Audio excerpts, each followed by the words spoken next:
প্রিয় দর্শকবৃন্দু, আসসালামু আলাইকুম। আজকে আপনাদেরকে আমরা নিয়ে আসছি একটি বাজারের পরিস্থিতি জানাতে। আজকে দেখতে পাচ্ছেন আপনারা, আমরা আজকে বাজারের ভিতরে প্রবেশ করছি। এখানে বিভিন্ন ধরনের শীতকালীন সবজি পাওয়া যাচ্ছে।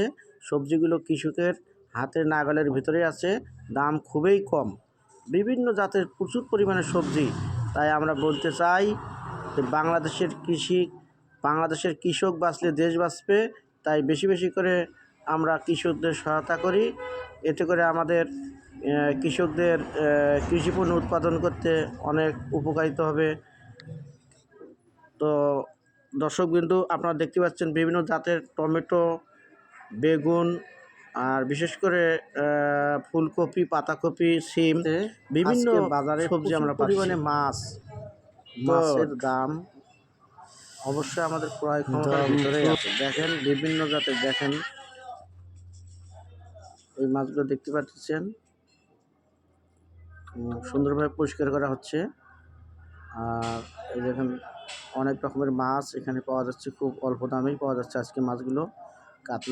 কাতল মাছ, তারপরে হচ্ছে দেখেন রুই মাছ, আর বিভিন্ন ছোটো মাছও পাওয়া যাচ্ছে।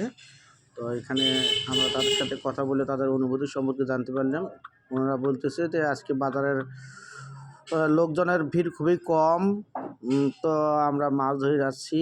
এইখানে তেমন আজকে শীত অনেক, তো ভাই শীতে তেমন একটা মাছ বিক্রি হচ্ছে না। তো এখন মাছগুলো আমরা অল্প দামে ছেড়ে দেবো অবশ্য। এখন ছোটো মাছ, নদীর একদম টাটকা মাছ।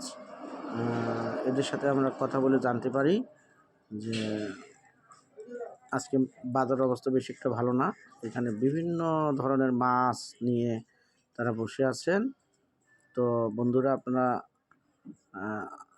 বর্তমান বাজারের পরিস্থিতি খুবই ভালো। অল্প মানে রোজগারে এখন বাজার করা সম্ভব হচ্ছে। ধন্যবাদ।